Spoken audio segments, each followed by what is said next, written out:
Je pense que c'est vraiment ça l'essence de les 5 premières années, c'est de trouver ta structure à toi, de te monter un modèle d'affaires, une façon de travailler, autant au niveau administratif que les rencontres avec les clients.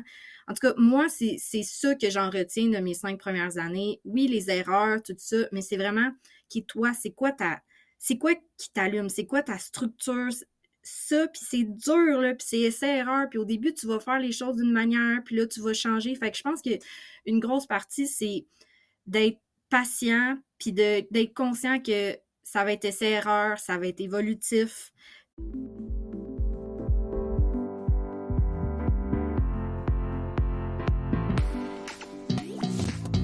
Vous écoutez Les pros de l'assurance, présentés par Emma Assurance Vie. Bonne écoute! Bonjour à tous, bienvenue à cet épisode des pros de l'assurance. Aujourd'hui, un épisode spécial parce que je reçois Marie-Pierre Prince, moi, j'ai la chance depuis des années de travailler avec son conjoint, le papa de ses enfants, Michael, qui est un développeur chez nous. Écoute, Marie-Pierre, moi, chez Mika, je t'ai côtoyé dans tes premières journées, là, tes premiers pas dans l'industrie. C'est un plaisir de te recevoir, mais je pense que la meilleure personne pour dire c'est qui Marie-Pierre, qu'est-ce que tu fais dans la vie, qu'est-ce qui t'a amené à travailler dans l'industrie, c'est toi, Marie-Pierre, je te laisse t'introduire. Salut Félix. Dans le fond, oui, moi, je suis dans les services financiers depuis 5 ans. J'ai la chance aussi de être avec Michael, qui est développeur chez vous, puis de voir justement Emma grandir au travers les années. En fait, moi, j'ai commencé, les services financiers étaient vraiment pas dans mon champ de mire. Je suis rentrée à l'université, j'ai faisais mon bac en finance. J'avais vraiment l'optique que je m'en allais faire ma maîtrise en fiscalité. Après ça, je m'en allais en entreprise, faire de la stratégie d'investissement, puis de l'optimisation, puis de la développement, tout ça. Vraiment Euh, plus le côté corporatif là, des ouais, finances, là. oui, mais tu sais, c'était vraiment pas comme le banking, genre aller travailler chez Desjardins, c'était pas Ouais. ça, mais c'était vraiment comme aller en entreprise, puis c'était, ouais, fait que c'était un peu ça, mais en même temps, je te dirais que j'avais aussi mon deuxième choix à l'université, c'était en psychologie. Fait que, tu sais, j'avais aussi beaucoup le côté humain, tu sais, je pense qu'une de mes grandes qualités, autant au niveau personnel que professionnel, c'est vraiment l'écoute. Je suis quelqu'un qui, tu sais, je pense que les gens, ils ont comme tendance à sourire à moi. Fait que, puis, tu sais, j'aime beaucoup aussi tout ce qui est au niveau de la psychologie, pourquoi on est comme ça, tout ça, comprendre le background, on est qui on est à cause de qu'est-ce qu'on a vécu, tout ça. Fait que la psychologie m'attirait beaucoup aussi. Mais j'étais vraiment une amoureuse des chiffres. Fait que vraiment, la finance, c'était comme mon numéro un, psychologie en numéro deux. Finalement, au courant de mon parcours universitaire, j'ai rencontré une amie que elle, sa famille était vraiment dans les services financiers, en fait, qui était chez Mika. Puis elle m'avait dit, ah, tu sais, je te vois vraiment, tu sais, comme dans le domaine, tout ça. Moi, j'étais comme, OK, c'est qui elle, premièrement. Deuxièmement, je suis pas sûre, mais tu sais, elle m'avait dit, check, mon père est dans le domaine, tu sais, peut-être tu pourrais juste t'asseoir avec lui, jaser un peu, voir si c'est quelque chose qui t'intéresse, puis tu verras ce que t'en fais par la suite. Fait que, tu sais, je m'étais dit, OK, ben, gars, j'ai rien à perdre, je suis comme à 1 an de finir mon bac. À la limite, je vais juste y aller, puis je vais le voir comme si c'est une entrevue, puis que je me pratique.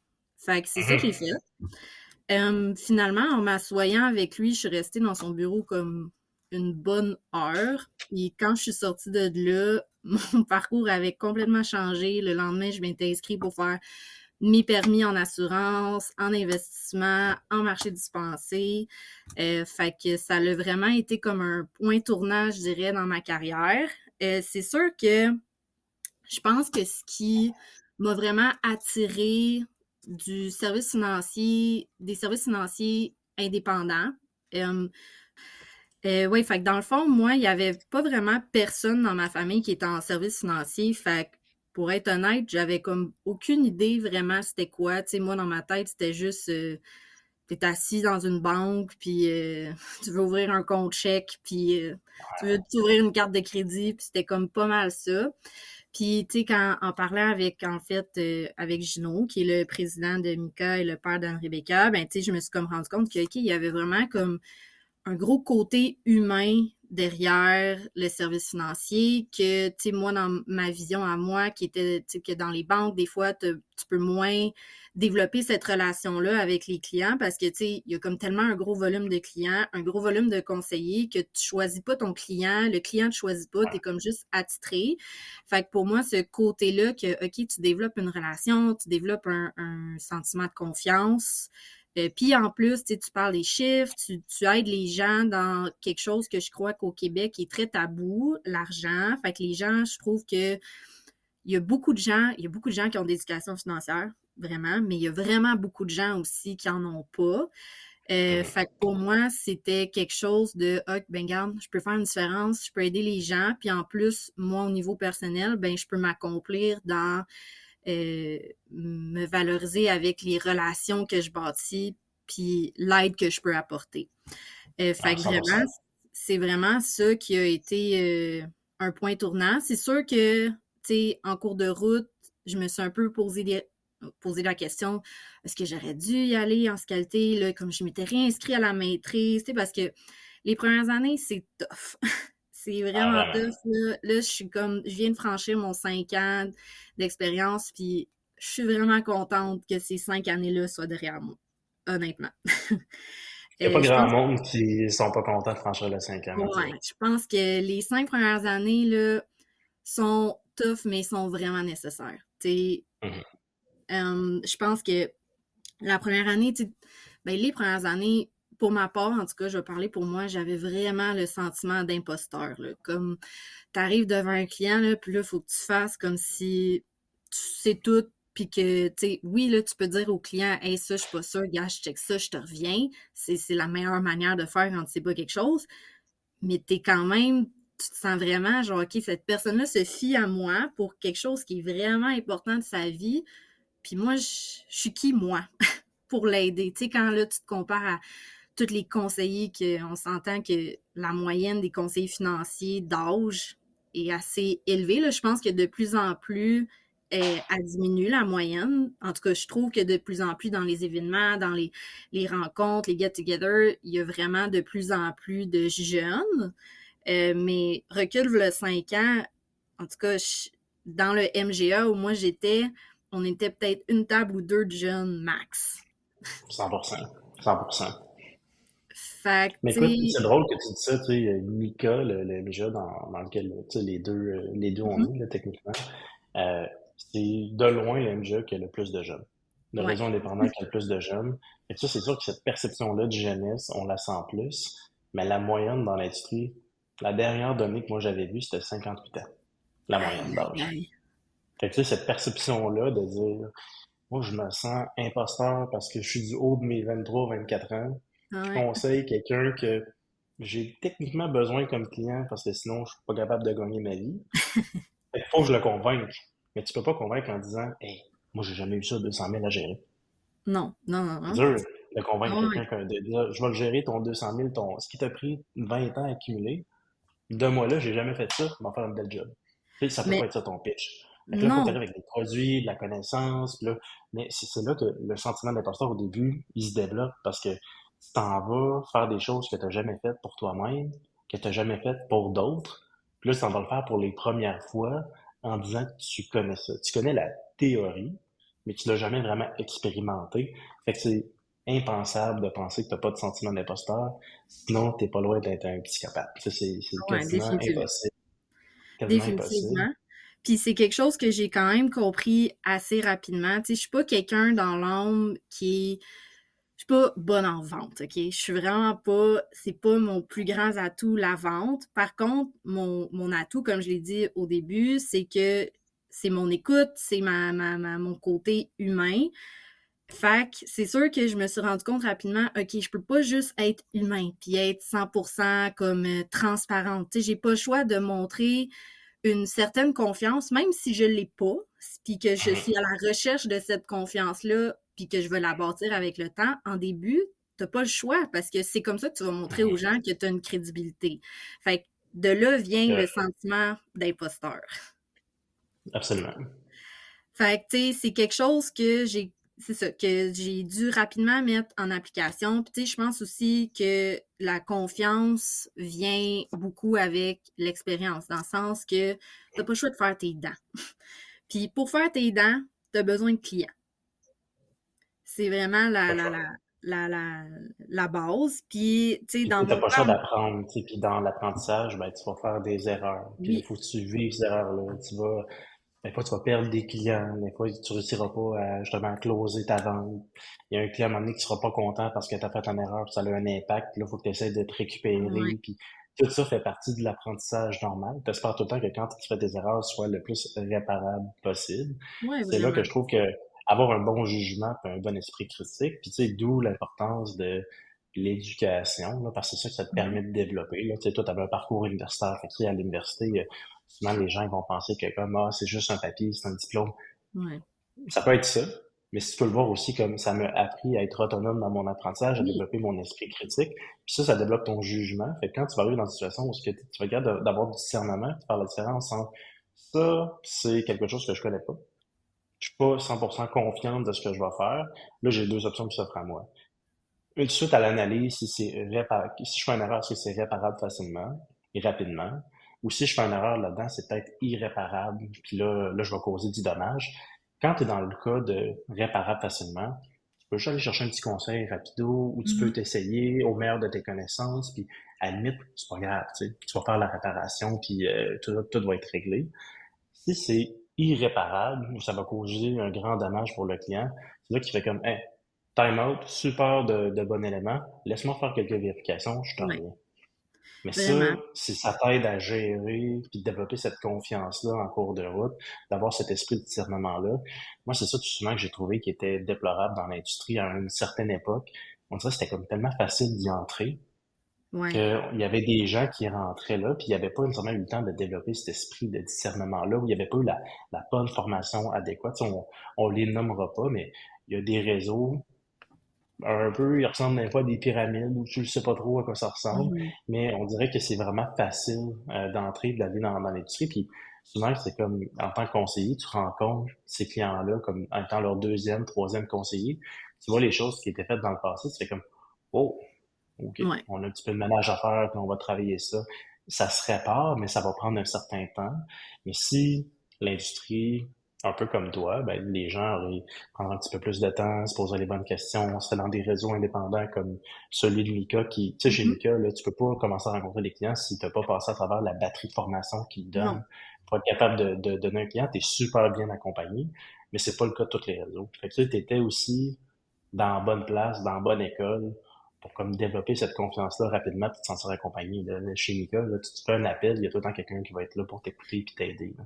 Oui, définitivement. Puis je pense que, tu sais, un autre partie aussi qui est importante quand tu commences, c'est aussi la résilience, puis d'être doux avec soi-même, puis d'assumer aussi que t'es pas parfait, puis que tu sais pas tout, puis pas juste à soi-même, mais même les clients. Les clients le comprennent. Tu sais, si tu te dis, garde, je suis pas sûre de ça, je veux vérifier, ou garde, j'ai jamais eu de cas comme ça encore, j'aime mieux. Exact. Puis, au début, j'étais comme, j'ai mal à l'aise de dire ça, mais je me suis rendu compte que les gens, ils ont cette compréhension-là.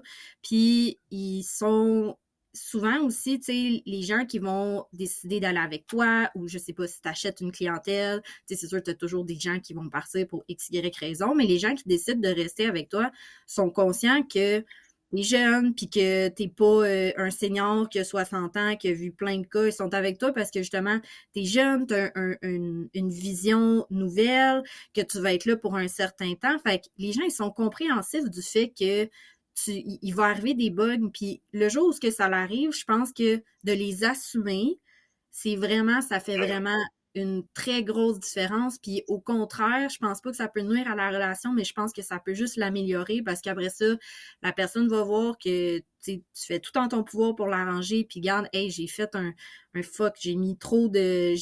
Mettons, on parle de placement, mais disons, là, garde, J'ai une cotisation de 2000, j'ai mis 3000 sans faire par exprès. Il y en a trop qui est passé dans le compte. Les marchés ont chuté le lendemain. Ben, garde, t'assumes, tu payes la différence de ce que le client a perdu.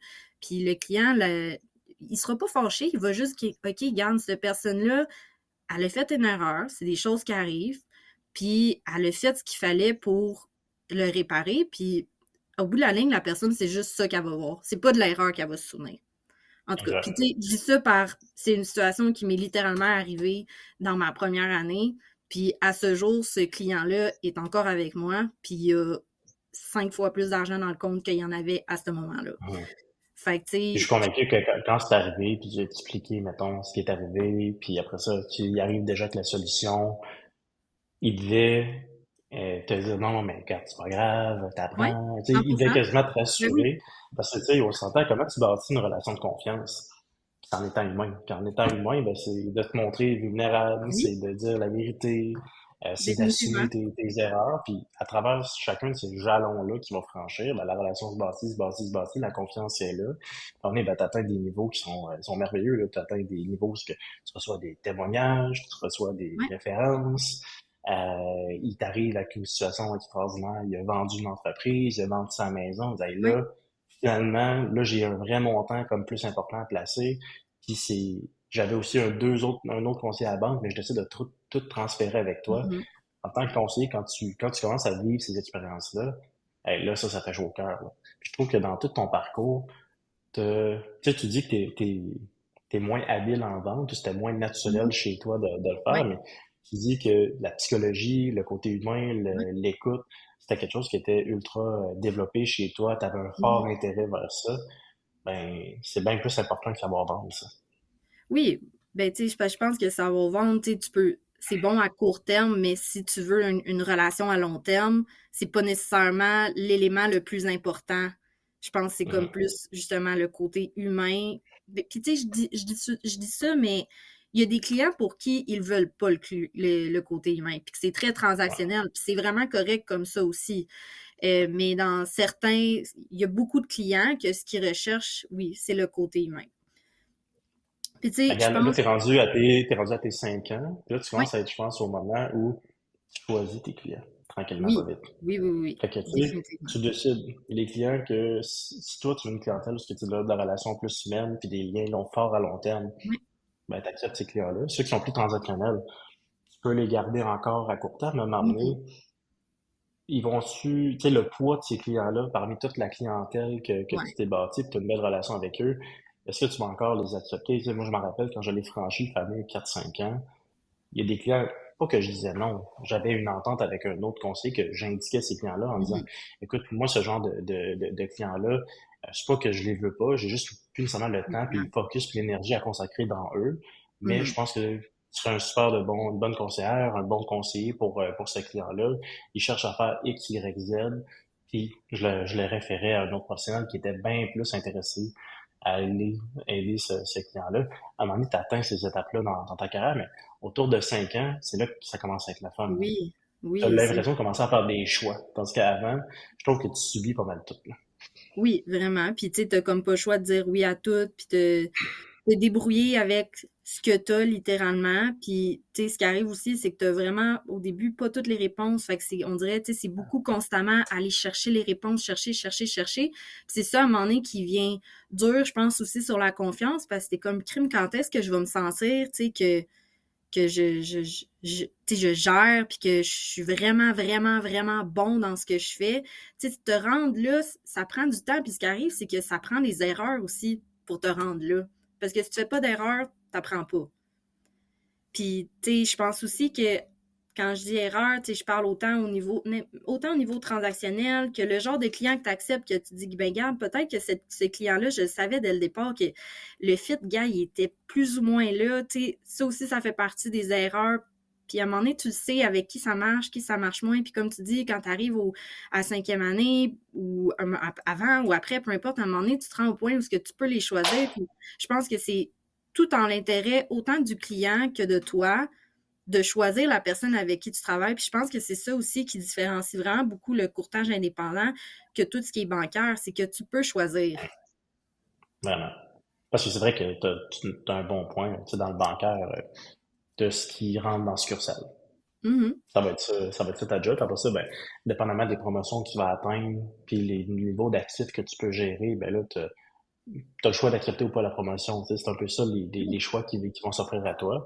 Après ça, si une institution financière décide que hey, cette année, c'est ce produit-là qui est le focus, puis on s'entend, ils vont rarement te forcer obligatoirement, sinon tu perds ta job de vendre ce produit-là. C'est pas de même qu'ils vont le faire, mais ils vont te fixer des objectifs, ils vont avoir des bonus importants reliés Ouais, à ces objectifs-là, puis ben, tu vas être incité puis poussé à vendre les produits qui sont plus sélectionnés par l'institution. Et ça, c'est plus dommage quand tu vas avoir une certaine liberté de choix au niveau de ton conseil que tu vas donner. Mais dans l'indépendant, tu sais, puis dans l'indépendant, de la façon que tu en parles, je rentre aussi, tu sais, tous les réseaux captifs là, oui, oui, qu'on oui, connaît. Maintenant, ils ont pas mal toute une branche de courtage, puis ils peuvent faire des choix, puis ouais, recommander d'autres produits s'ils veulent. C'est sûr que s'ils s'en vont 90% ailleurs que de leur compagnie captive, il y a quelqu'un qui va cogner à leur porte en ligne, qui va leur dire, t'as-tu vraiment le goût d'être ici? ouais. Peut-être que tu serais mieux dans un MGA qu'un réseau 100% Mhm. indépendant. Mais l'indépendance dans le domaine, au début, je pense que c'est un défi qui est énorme parce que Ouais, c'est bien plus dur d'apprendre 15 compagnies d'assurance, ben oui, 150 compagnies de fonds, t'es mêlé, tout bord, tout côté. En plus, il définitivement. faut que tu apprennes la différence. Puis là, tu sais, ça a l'air niaiseux, mais REER ou un CELI, c'est Ouais, facile quand ouais. tu le regardes techniquement la REER ou un CELI, mais un client vient de voir, là, il gagne 50 000 par année, deux enfants, puis il dit, cette année, je devrais mettre des REER ou des CELI, moi, je veux m'acheter une maison dans 2 ans. Ah Lequel qui est non, le mieux? C'est pas si simple que ah ça. C'est là non, que tu sais, ton intérêt pour la fiscalité devient ultra intéressant. Là, tu vas oui, regarder les courbes inférieures, tu vas parler de son objectif. Faut qu'il t'assure aussi de donner de la flexibilité. Tu sais qu'il y a deux enfants. Là, tu vas parler peut-être de même sa relation de couple. Et comment? Est-ce qu'elle est vraiment solide? Est-ce qu'elle mhm. est forte? C'est quoi le genre de maison qu'il veut s'acheter? Puis c'est là que toutes les notions de flexibilité, de fiscalité rentrent en ligne de compte pour être capable de mieux recommander le type de placement. Puis là, on est dans une décision qui est pas la plus complexe Non. entre les deux régimes. Rajoute à ça la couche, c'est quoi le portefeuille que tu bâti pour être sûr qu'il n'y ait pas de mauvaise surprise dans 2 ans quand c'est le temps d'acheter la maison. Ah, Puis le c'est client ça. lui dit non, mais moi je veux prendre du risque, là, je suis un audacieux, là, j'ai pas peur.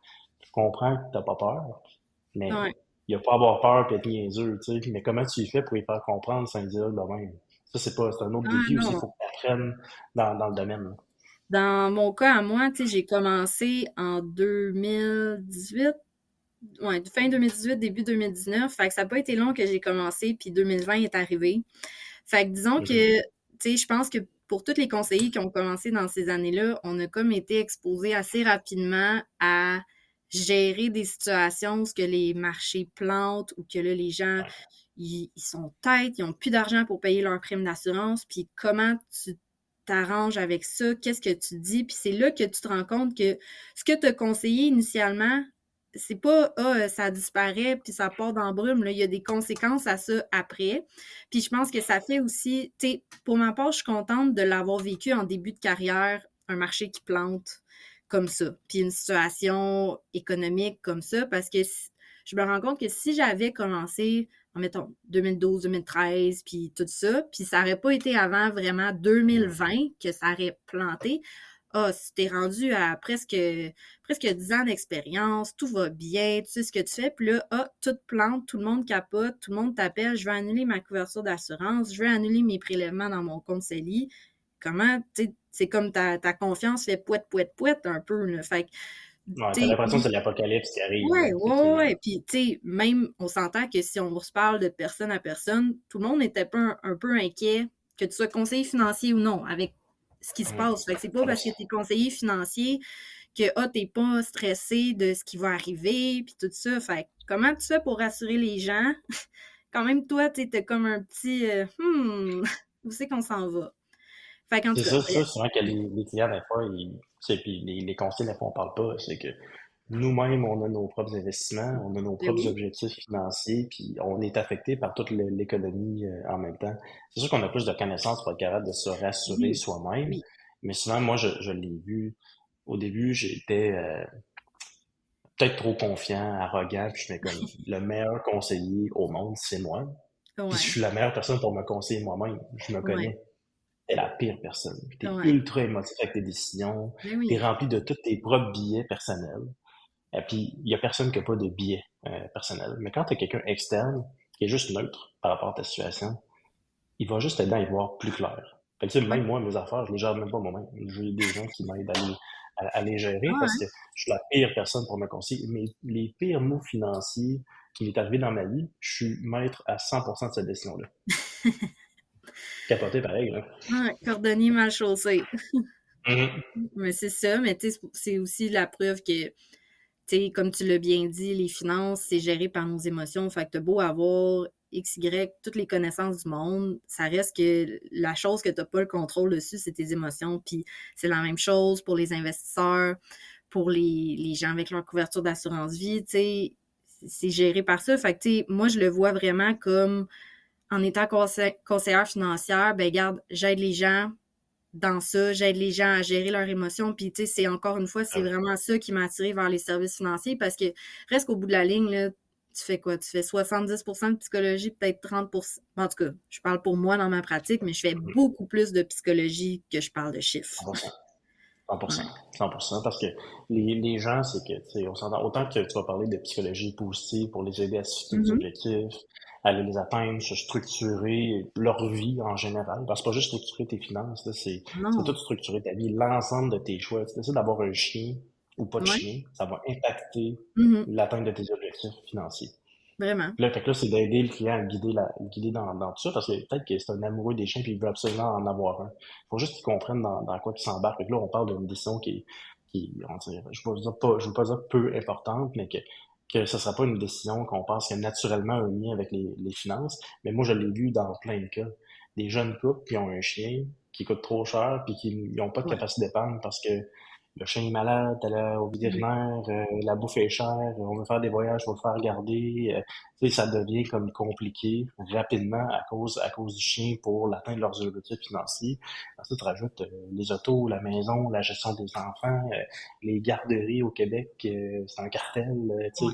tout ça, t'as regardé ça, c'est comme, OK, il y a pas mal d'éléments que là, ça va venir, je veux pas impacter les gens psychologiquement parce que plus t'as de stress financier, c'est pas un élément, souvent, je trouve, le stress financier qui est la cause même, mettons, d'un, euh, d'un trouble psychologique, là, nerveux, etc.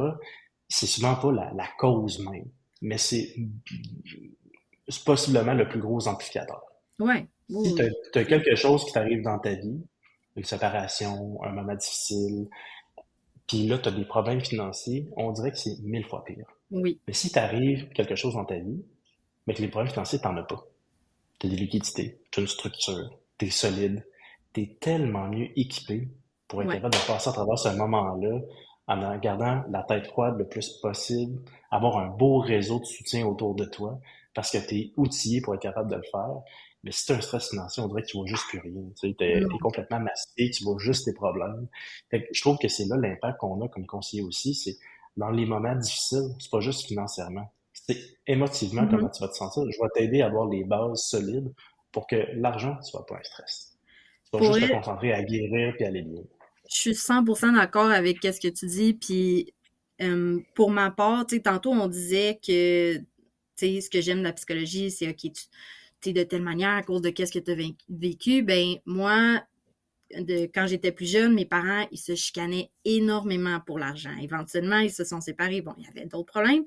Mais moi, ça m'a tellement marqué que je me suis toujours dit, je ne vais jamais me chicaner pour de l'argent. Et quand je rencontre mes clients, j'arrive avec la même mentalité que s'il y a bien une chose que je veux pas qu'ils aient, qui leur pendent par-dessus la tête, c'est un stress financier. Fait que moi, mon objectif est vraiment tout le temps de je veux vous aider le plus possible pour pas que l'argent soit un stress, pour pas que l'argent soit une source de chicane. Puis, tu sais, honnêtement, il y a des clients que je les ai même pas pris sous moi parce que leur choix financier, je pouvais juste.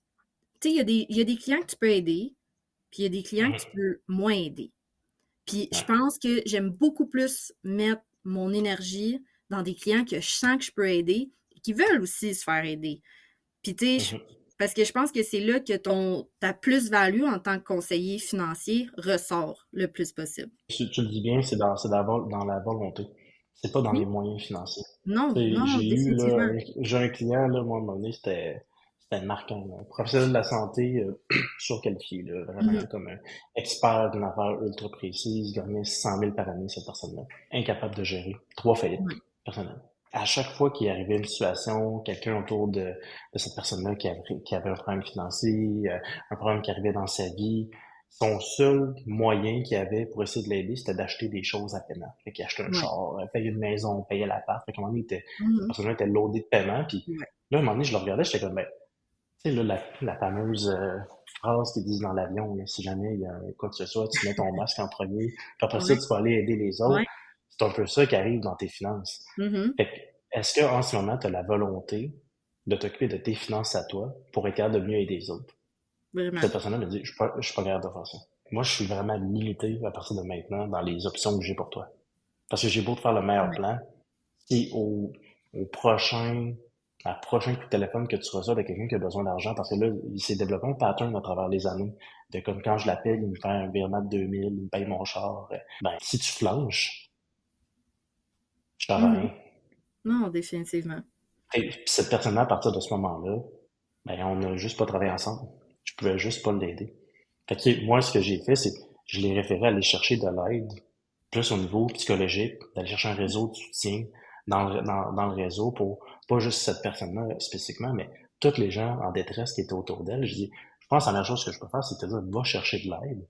Puis quand Mhm. tu auras bien géré ça, je vais être là. Je vais être là pour toi. Mais aujourd'hui, malheureusement, je peux pas t'aider. Puis c'était quelqu'un en moyenne de 600 000 par Ouais, année, non, non. 20 ans d'expérience dans ce qu'elle faisait, 12 millions de revenus gagnés et ish, mettons, là, on va dire Mhm. au-dessus de 5 millions. Normalement, tu penserais que cette personne-là devrait en avoir 10-15 millions d'accumulés dans des placements, devrait être aisée, pour prendre sa retraite 10 fois, puis payer ma retraite en même temps, mais non. Tu sais, c'était pas le cas. C'était quelqu'un qui avait de la difficulté à gérer. Puis autant que j'ai tombé dans des jeunes familles, revenu familial de 60 000, ont une maison pratiquement payée au complet, Ouais.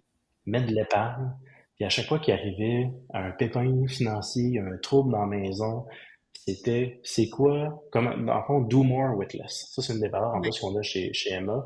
Qu'est-ce que je peux faire pour réparer, mettons, ma tank à eau chaude, qui ne coûtera pas une tank à eau chaude neuve? Fait que eux, leur façon de penser, c'était tout le temps, comment je peux essayer de réduire le plus possible mes dépenses pour être capable de maximiser puis jamais toucher à mon épargne.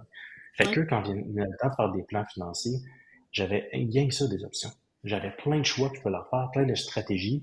Puis quand je leur mettais une stratégie en place qui fitait dans leurs moyens, écoute, c'est religieux, là.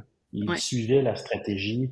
Même à la limite, ils m'écrivaient deux fois par trimestre, qui me disaient, écoute, on a continué, on lâche pas, on continue, Félix, Ouais. merci de ton aide. C'est Mais ça, quasiment eux qui me donnaient de l'encouragement, c'est les clients les plus fun à travailler avec. C'est les clients qui veulent. Puis, 100%. tu sais, je pense que tu l'as bien dit aussi avec ton exemple. C'est pas parce que tu fais des centaines de mille ou des millions par année que ça veut dire que tes finances vont mieux ou que tu t'en occupes mieux. Honnêtement, j'ai la chance de travailler dans deux cabinets différents qui font deux choses complètement différentes. Puis, dans un des deux, on fait vraiment des stratégies d'assurance très nichées avec des gens très fortunés. Et je peux te dire que c'est pas parce que tu es fortuné vraiment que tu gères mieux ton argent ou que tu es plus assidu. Honnêtement, j'ai plus de clients qui sont plus dans la classe moyenne, qui sont très en amont avec leur santé financière, puis à tout vouloir regarder. Il y en a là, comme fortunés qui sont comme ça, mais il y en a, ça veut pas dire automatiquement parce que tu l'es que tu es riche. J'ai souvent, ce que j'ai remarqué, que j'avais observé, plus t'es fortuné, plus t'as de chances d'avoir des vices. Tu sais, puis un Ouais. vice, ça peut être plein d'affaires. Ça peut être le casino, ça peut être prendre des Mm. risques excessifs, ça Ouais. peut être un peu comme l'exemple que je donnais, tu sais, vouloir aider tout le monde sans vouloir s'aider soi-même. C'est quand même hallucinant des fois comment tu vois que des gens ont le coussin financier nécessaire pour se donner une indépendance financière, mais ils sont pas capables. C'est comme, plus t'as d'argent, plus t'as de choix, plus tu peux Ouais. tomber dans les vices, puis moins techniquement à court terme, c'est grave. Parce que t'as une Mhm. grosse paye qui va rentrer, t'es assis sur un fuck you money qui te permet de faire ce que tu veux, fait qu'on dirait qu'il y a jamais de sentiment d'urgence, mais à un moment donné, tu l'as franchi la ligne. Ouais. Mais quand ils franchissent cette ligne-là, puis là, mettons, quand on est dans des stratégies là, nichées, là, justement, Ouais, là, d'assurance, parce que là, tu sais, tu l'expliques au client. Là, on va faire cette stratégie-là, elle est super bonne à long terme, en compte tous tes objectifs. Mais si tu manques un paiement, puis la police, ça tombe, ouais. c'est terminé, là. Mhm. La Mhm. stratégie tombe, puis là, tu perds beaucoup, beaucoup, beaucoup d'argent, là. Inquiète-toi pas, je pourrais payer 10 fois ce police-là, il n'y a pas Ouais, d'enjeu. Et comme, non, non, non, ouais. on va se le mettre au clair, là. On va même se le mettre par écrit, là, que je t'ai Mhm. dit. Tous les éléments, qu'est-ce qu'il faut que tu respectes, Ouais. c'est quoi faire attention, s'il arrive telle situation, faut que tu m'appelles d'avance, appelle-moi pas dans 6 mois quand il est trop tard, là. Mhm. Appelle-moi le plus tôt possible. Puis on dirait qu'il y a des clients qui vont quand même trouver le moyen de t'appeler à minuit moyen, de dire, hey, Ouais, un paiement passera pas demain, qu'est-ce qu'on fait? Là, t'es ouais. comme, oh là là là là, OK, qu'est-ce qu'on fait? Puis là, faut trouver des solutions en cas d'urgence. Je trouve que les clients fortunés, ils te mettent souvent dans cette situation-là. Où ce que Ouais. là, t'es last minute, puis là, faut agir vite, vite, vite, là. Puis, tu sais, pas juste last minute, tu sais, au début, on en a parlé un peu, mais tu sais, de la tolérance au risque, trouver, OK, ça va bien, moi, j'ai une bonne tolérance au risque, tout ça. Mais je pense que aussi, des fois, les gens fortunés, comme tu disais, j'ai plein d'argent, il n'y en a pas de problème, blablabla. Mais là, les marchés plantent, les taux d'intérêt partent en malade, puis là, ben, fuck. Mes primes Mhm, d'assurance me coûtent bien trop cher, bien trop de cash qui sort de mon argent. Là, mon hypothèque, puis mon chalet, puis ma maison en Floride, puis ma maison à Milan, tu sais, ça. mhm. Mais tu sais, Ça aurait pu, c'est pas juste les gens de la classe moyenne qui ont été affectés par les dernières années, c'est tout le monde. 100%. Comme il y en a de la 100%. classe moyenne qui ont été plus épargnés parce que justement, ils étaient plus sécuritaires dans tous leurs choix financiers. Même chose pour les gens fortunés, mais reste qu'il y a une réalité qui est similaire. Peu Mhm. importe que tu aies énormément d'argent ou que tu en aies normalement comme la classe moyenne. J'avais un mentor là, que j'ai eu, que moi, il avait tout le temps segmenté sa vie en trois éléments. C'est comme s'il disait que lui, il a tout le temps, on va dire, trois personnalités, là. Voilà comme ça, là, il y a comme, je vais le faire avec moi, là. J'ai le Félix court terme, j'ai le Félix moyen terme, puis j'ai le Félix long terme. Ouais. Le Félix long terme, il prend zéro risque. Il sait ce qu'il veut à long terme, il a un plan pour ça, zéro risque. On s'entend, une stratégie comme normale de gestion de risque. Félix moyen terme, là, on est plus comme dans les objectifs, on va dire, avec c'est un peu plus la famille, justement la maison, mettre en place les REE, ces choses-là. Fait que, tu sais, un niveau de risque, on peut être modulable un peu plus dans la stratégie. Tu sais, il y a des choix qui peuvent apparaître. Félix court terme, prends les risques que tu veux, who cares, c'est court terme. Mais il faut que tu sois capable de mapper ces trois zones-là. Fait que Ouais. moi, dans mes propres finances personnelles, j'ai tout le temps eu ce plan-là. J'ai tout le temps eu mon plan long terme, comme un peu, on va dire, je l'appelle pas retraite, là, je l'appelle plus comme indépendance financière. J'ai un montant en tête, j'ai une date en tête, puis j'ai un plan pour me rendre à ce moment-là. Puis mes chances de le manquer sont 0%. Mhm. Ça serait un cataclysme, là. Alors, je décède, invalidité de fou qui, avec la compagnie d'assurance qui ne me paye pas mon assurance invalidité, là. C'est Ouais. vraiment une catastrophe, là. C'est même pire qu'une pandémie, là. Puis après ça, Félix moyen terme, ben là, c'est là que je rentre un peu plus dans une stratégie financière. Puis là, ben, mais je suis pas, je suis encore dans l'utilisation de mes cash flows que je génère. Mettons les moyen puis long terme, je suis dans les cash flows que je génère avec, mettons, mes revenus salariés, mes revenus indépendants, ces stratégies-là. Court terme, moi, j'ai tout le temps un calcul que moi je fais. Avec ces deux stratégies-là, il me reste un montant de liquidité, tout le temps Mhm. latent. Ce montant-là, il a déjà été de 10 piastres, puis un jour, il a été de 100 000, puis il varie dans le temps. Ça, là, je fais ce que je veux avec. Je dois rien à personne. Mes Ouais. enfants vont aller à l'école, je vais avoir une retraite, je vais avoir une maison, tout va être payé, tout est réglé. Ça, là, c'est mon argent pour essayer de prendre des risques, essayer de bâtir une plus grosse indépendance financière, c'est d'avoir du fun, prendre des risques. Mhm. Puis ça, je le calcule tout le temps. Puis j'enlève la contingence. Parce que on sait jamais. Fait que je me mets aussi un petit fonds d'urgence là-dedans. Mais Ouais. quand tu gères ça de cette façon-là, tu compartimentes, c'est bien plus facile de être capable de bon ben là je vais prendre plus de risques. Fait que quand il va t'arriver une catastrophe, qui va arriver l'économie, tu sais, des hauts taux d'inflation, des taux d'intérêt, ça l'a techniquement affecté Félix Courtin. Ouais. Mais ça, j'ai la marge de manœuvre dans Félix Courtin. Les deux autres, là, ils étaient blindés. Il n'y en avait pas d'enjeu. C'est là que, que je trouvais ça intéressant quand ce mentor-là m'avait parlé comme ça. Fait que lui, il m'avait tout le temps dit, tu as une bonne source de revenus court terme, il faut que tu aies une source. C'est peux avoir une source un peu plus instable moyen terme, mais il faut que tu aies quelque chose de long terme que ça, là, c'est rock solid, c'est stable, stable, stable, stable, stable, parce que sinon, à un moment donné, il va t'arriver quelque chose, puis le jour que plus le stress financier va être grand, ben là, ça affecte le court terme en premier. Là, à un moment donné, ça va faire le moyen terme. Puis là, le moyen terme, c'est tes enfants, ta femme, ton conjoint qui vont commencer à être stressés. Puis quand ça va tomber sur le long terme, là, plus rien qui marche. Fait que, Ah, arrange-toi donc pour que tout fonctionne correctement. Fait que tu as différents modèles qui peuvent exister. Tu ouais. choisis celui qui te tente. Mais c'est ça qui est intéressant, je trouve, des fois, avec les clients, de travailler leur stratégie long terme, moyen terme, court terme. Ça permet de comme compartimenter justement les différents buckets. Fait que quand tu as un client, justement, les clients plus fortunés, ou même les clients à revenu, mettons, tu as un bon revenu familial, là, Mhm. qui disent non, mais moi je suis audacieux, je veux prendre des risques, je veux être riche un jour. Parfait. On va commencer par gérer le volet indépendance, le Ouais. volet famille. Puis là, avec ce qui nous reste, là, c'est quoi tes rêves? Qu'est-ce que tu veux faire? C'est quoi les risques que tu veux prendre? Mais au moins, ça permet de comme isoler une certaine portion. Parce que sinon, on dirait qu'ils ont tendance à vouloir tout risquer. C'est Ouais, comme ben, non. c'est là, je Backstack un peu, pense. là. C'est ça, puis je pense que c'est là que vient la plus-value du service financier, c'est que d'être là justement pour les aider, exactement comme tu viens de dire, de structurer leurs objectifs financiers. Puis tu sais, peu importe qu'on parle d'assurance ou qu'on parle de placement ou qu'on parle de famille à faible revenu ou famille à revenu élevé, c'est la même structure, c'est la même base en tant que conseiller que tu dois arriver avec, à mon avis. Ben vraiment. Puis après ça, c'est là que rentre, tu sais, toutes les compétences Mhm. de la planification Oui, financière. Puis c'est, tu sais, d'où l'intérêt. Tu sais, t'avais comme une pluralité d'intérêts au début quand tu étais dans le domaine. Tu sais, t'avais oui, comme tout le volet comme finance, oui, placement, ça t'as le volet fiscalité, après ça t'as le volet comme assurance que clairement tu t'as touché beaucoup les dernières années. Puis en plus c'est le fun, tu le dis, t'as eu comme deux écoles, là. T'as eu comme eu oui, deux cabinets qui ont des structures différentes, qui ont des stratégies différentes, qui ont des types de clientèle différents. Fait que ça te permet beaucoup d'apprendre. Moi, oui. je pense que ça, c'est un des grands conseils que les gens peuvent retenir du podcast qu'on fait aujourd'hui, c'est donne-toi la chance dans tes 5 premières années d'apprendre. Vraiment, Tu pour as vrai. besoin de ça pour guider le reste de ta carrière.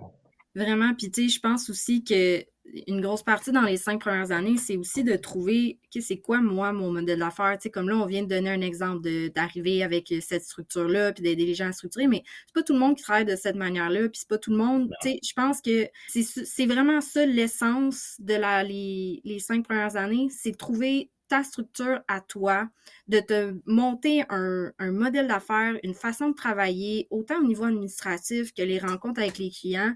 En tout cas, moi, c'est ça que j'en retiens de mes 5 premières années. Oui, les erreurs, tout ça, mais c'est vraiment qui, toi, c'est quoi qui t'allume? C'est quoi ta structure?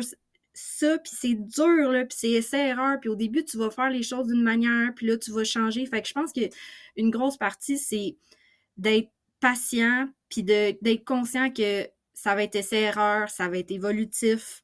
Puis je pense aussi que la meilleure manière d'accélérer ça, parce qu'au début, tu veux que ça aille vite. Tu veux que le 20 000 que tu as fait la première année, tu veux qu'il double l'année d'après, puis qu'il redouble, puis qu'il redouble, puis qu'il Ouais. redouble. Fait que je pense que la meilleure manière d'atteindre ça le plus rapidement possible, c'est en ayant des clients. Puis je pense aussi, tu sais, je suis sûre que je suis pas la première à en parler, mais je pense aussi que d'acheter des clientèles ou de rentrer avec un senior qui a une clientèle, tu sais, on l'a dit, la moyenne d'âge est des conseillers au Québec est élevée. Fait qu'il y en a de la place pour de la relève. Ben oui. Puis je pense aussi que quand on parle de, bon, soit te jumeler à un senior ou soit acheter une clientèle d'un senior, peu importe. Euh, bon, là, je perdais le fil de ce que j'ai dit. Ouais, ça donne ta base. Ça te donne ta base pour Oui, apprendre. C'est ça qui est intéressant. oui, vraiment. Puis, tu sais, comme tu dis, ça donne une base, mais aussi, je trouve que des fois, ça t'aide à, OK, moi, ça, cette manière-là de travailler, j'aime ça ou j'aime moins ça. Ou OK, je veux le Mhm. tourner à ma manière. Puis, je pense que c'est ça qui est dur, c'est vraiment de trouver ton identité en tant que conseiller dans une industrie qui est vraiment vaste, qu'il y a beaucoup de gens qui travaillent de manière très, très, très différente, qui ont différentes approches. Puis après ça, quand tu trouves, OK, ce que t'aimes, ce que t'es bon dedans, ben c'est de continuer avec, avec ça. Puis au bout de la ligne, c'est un peu de te nicher dans un sens de comme, regarde, tu sais, regarde, moi, je le disais, moi, je fonctionne bien avec les gens qui recherchent le côté humain. Je fonctionne moins bien avec les gens qui sont transactionnels. Ou moi, j'aime vraiment aussi le côté technique. Fait que, ben, regarde, je peux apporter ce côté, c'est ça, c'est vraiment de trouver ton identité en tant que conseiller. Ça devrait être ça le focus dans les 5 premières années, je trouve. Ben non, mais c'est un excellent point parce que souvent, tu vois l'erreur ben pas l'erreur, comment on pourrait appeler ça? Un parcours, je pense, c'est un... L'insouciance. Ouais, Ben, l'insouciance du début, là, parce qu'ils vont arriver, puis là, ils n'auront pas fait une semaine dans le domaine, puis là, moi, j'ai des entrepreneurs. ouais. Ils n'en ont jamais fait un, là. Mais ça, Non, c'est leur non. clientèle qui va avec. Moi, c'est des médecins. Alors, moi, c'est des grosses primes que je veux faire. Moi, c'est juste la clientèle familiale. J'aime pas ça faire toucher le reste. Laisse-toi l'ouverture de toucher Ouais. à tout au début. Tu sais, puis c'est là que tu parlais d'acheter une clientèle ou associer avec un senior. Je trouve que l'associer avec un senior, c'est encore plus intéressant. Parce que Mhm. tu as aussi le côté mentorat. Puis il va Vraiment. pas chercher juste un mentor. Il va en chercher 4 5 des Ouais, mentors. ouais. Multiplie-les, book-toi des déjeuners avec eux, des lunchs, trouve-toi des moyens de prendre des cafés avec eux, d'échanger, de faire un appel une fois de temps en temps. Moi, j'en avais, je sais pas combien, sûrement 10 des mentors, puis dépendamment des sujets que j'avais, ben, des fois, je peux en appeler juste un, des fois, je l'appelais deux, trois pour avoir comme leurs différents points de vue. Puis ça m'aidait tout le temps à moi me faire ma propre idée, parce que t'arrives devant des situations, des fois, t'es comme, je le sais pas. J'ai 25 ans, j'ai le nombril mouillé, j'ai aucune Ouais, idée qu'est-ce que je ferais dans cette situation-là. Il y a quelqu'un qui vient de m'appeler et il me dit, je te vends une clientèle. ouais, Je connais pas le conseiller. Pourquoi tu mhm, m'appelles moi? ouais. Le prix fait-tu du sens? Comment je vais financer ça? C'est quoi acheter une clientèle dans le fond? C'est quoi l'effort que je vais devoir Ouais, déployer pour pas perdre mon argent, rentabiliser tout ça? Toi, tu parlais déjà que l'ont déjà fait. ouais, Parce que de vraiment. l'apprendre de zéro toi-même, Oublie c'est ça. une belle Puis recette pour je te pense que planter, là. ça, c'est une grande erreur. Puis je crois que c'est une erreur qui arrive beaucoup trop souvent aussi. C'est, ah ben, je suis capable, tu sais, tel client, là, je donne un exemple, tel client, il vaut 25-30 millions, il y a X nombre d'argent à placer, je veux le faire tout seul, je veux pas partager de commission, blablabla. Mais la meilleure chose que tu peux faire, c'est d'aller chercher de Ben, l'aide, de partager ta commission, d'apprendre à le faire, puis que le jour où ce que tu auras, tu auras plus d'expérience, que tu sauras comment ça fonctionne, là, tu le feras on your own, mais d'accepter que au début, là, on a besoin d'aide. Pour vrai, tu as besoin d'aide au début. Tu peux pas penser que tu sais tout puis que tu vas être capable de tout faire sans te planter. C'est bien mieux impossible. d'avoir 50% de ce que tu aurais pu avoir que de la commission que d'en avoir zéro. Un de mes beaux apprentissages, puis tu sais, en même temps, je me considérais flatté d'être considéré là, par ce client-là. Il venait de vendre sa business, puis il avait 15-20 millions. OK? Puis c'était quelqu'un qui était originaire là, d'à peu près d'où je venais. Là, fait que j'étais comme, bah, c'est intéressant, parfait. Tu sais, j'ai la chance de, comme, on a des amis dans la famille, puis il sait que je me débrouille pas pire là-dedans. Puis ça faisait 4 ans, à peu près 4 ans que j'étais dans le domaine.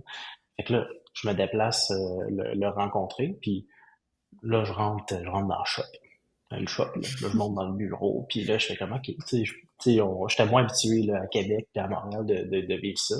Fait que là, je le rencontre, tout ça, puis au moment que je le rencontre, il me dit que je suis pas le seul, que je suis en compétition avec quelqu'un, puis qu'il est surpris de me voir débarquer seul. Là, Mm. je fais comme, ah, OK, débarquer seul, mais tu sais, en même temps, je veux dire, tu sais, je verrais 15 000 ou je verrais 15 millions, Ouais.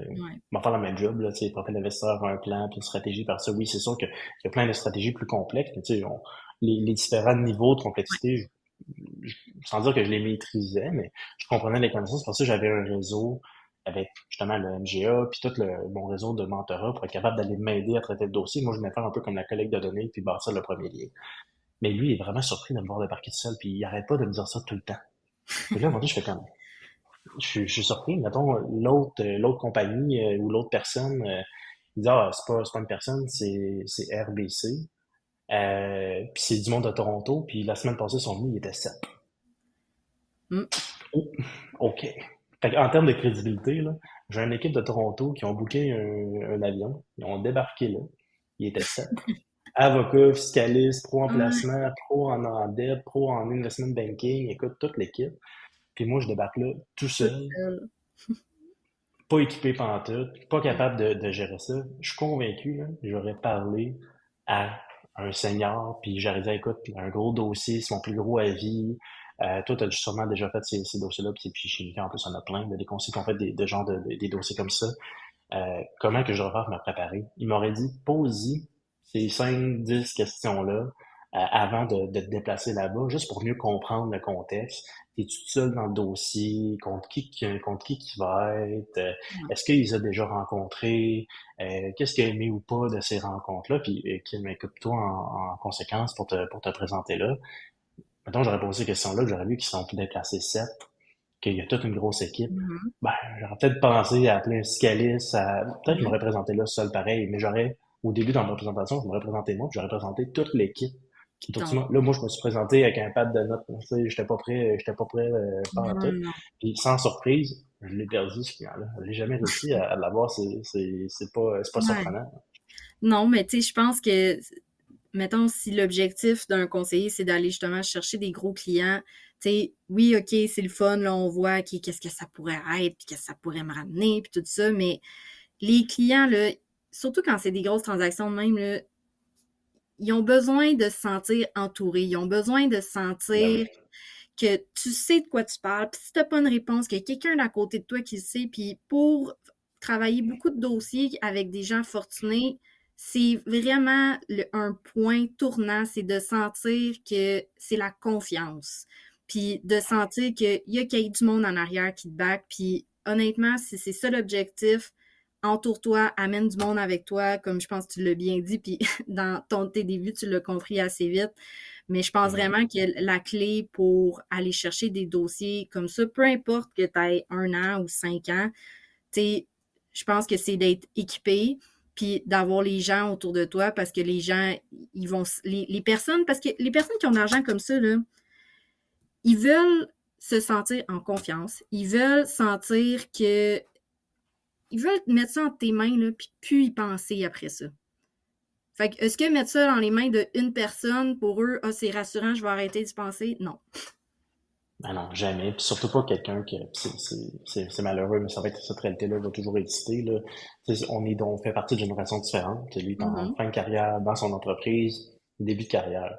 Il y a un jugement Ben intergénérationnel qui se oui. pose des deux bords, c'est sûr. Fait que ça, déjà là, t'as les premiers billets que lui va dire, écoute, c'est pas vrai que je vais risquer le travail d'une vie, Mhm. ben moins de quelqu'un qui débute. Ben J'ai oui, envie, comme tu dis, là, de mettre ça dans les mains de quelqu'un, une organisation, l'équipe. les yeux fermés, puis c'est réglé. Fait que c'est là qu'il faut qu'il soit équipé, puis des fois, c'est là que la combinaison junior-senior est intéressante. Oui. Parce que là, toi, t'arrives avec un bagage de connaissances, une énergie, une présence qui va être là tout le long de sa retraite aussi, parce que, tu sais, Mhm. l'équipe senior, il va y avoir des gens qui vont se remplacer, des gens qui partent à la retraite, et qui vont Ouais. être là pour t'accompagner tout le temps. Mais quand tu fais une équipe multidisciplinaire, mais aussi Ouais. multigénérationnelle dans ta propre équipe à toi, quand tu rencontres ces gros clients-là, ben, il se sent appuyé de tout bord, de tout côté. Il y a les personnes avec qui il peut relate. Il sent que l'expertise qui est autour de la table. Puis il sent aussi que les gens plus jeunes, les membres plus jeunes de l'équipe vont être là, vont gagner une expérience, sont supportés par cette équipe-là, puis vont l'accompagner tout le long de sa retraite. On dirait pas qu'il n'y a pas de faiblesse, mais t'en as moins.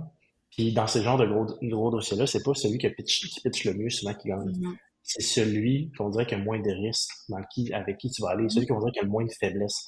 Parce que eux, ce qu'ils veulent pas à ce moment-là, c'est pas devenir encore plus riche. Ils veulent juste pas se tromper.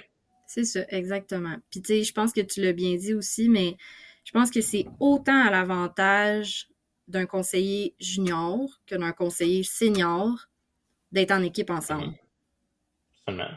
Parce que tu sais jamais aussi, tu sais, il y a des clients que eux autres, ils veulent vraiment plus l'expérience. Puis il y en a d'autres que eux autres, ils veulent vraiment plus savoir que tu vas être là pour le reste de leur vie, puis qu'ils n'auront pas besoin de changer 14 fois de conseiller financier, puis que, tu sais, tu sais les innovations, tu sais les nouvelles choses, mais qu'il y a aussi quelqu'un de plus vieux avec toi pour te backer, puis que l'expérience. Fait que je trouve que l'équipe junior et senior est à l'avantage de tout le monde. Le junior, le senior, le Absolument. client. Absolument. Absolument. Écoute, Marie-Pierre, je trouve qu'il y a eu pas mal de petits nuggets intéressants là, qui ont été lancés dans le podcast. Moi, je pense que c'est un conseiller qui nous écoute, qui est encore dans ses 5 premières années, qui débute dans l'industrie, qui regarde ça. Je pense que les conseils qu'on peut retenir rapidement, c'est, tu sais, avant de commencer à prospecter 1001 clients, prospecte-toi une bonne équipe de Mhm. seniors, de mentors autour de toi qui sont capables de t'aider. reste ouvert à découvrir ta niche, parce que peu Mhm. importe ce que tu penses en début de carrière, tout ça va changer puis ça va évoluer. Vraiment. Laisse-toi l'opportunité d'apprendre puis de découvrir des nouvelles choses. Puis après ça, c'est pas grave si tu te sens imposteur au début. Ça va Mhm. venir avec le temps, avec les expériences, fais des erreurs, tout ça. Est-ce qu'il y a quelque chose que tu aimerais rajouter là, pour dire moi, là, Marie-Pierre qui débute première semaine, là, c'est Marie-Pierre qui a 5 ans qui parle. Y a quelque chose que tu dirais pour être sûr qu'elle se rende aux 5 ans, comme tu as fait, tout aille bien? Je pense que j'y dirais de avoir confiance en elle, puis continuer de foncer, puis de te mettre les deux mains dedans. C'est vraiment de te mettre les deux mains dedans, puis de comprendre qu'est-ce que tu fais, puis ça va tellement t'aider avec tous les points que tu viens d'amener. Mhm. De te mettre les deux mains dedans, puis pas juste regarder vite fait, mais de comprendre tout, autant en assurance qu'en placement, d'aller chercher les connaissances comme ça. Ta confiance, elle monte. Après ça, tu vas arriver devant les clients, tu vas les connaître, les réponses. Fait que je pense que ça serait vraiment ça. C'est arrête d'attendre que les choses arrivent. Bâtis-toi une équipe, trouve la niche, les choses que t'aimes, mets-toi pas de limites, puis mets-toi les deux mains dedans, puis fonce. That's it. Moi, j'adore ça. Fait qu'écoute, merci Marie-Pierre pour l'épisode.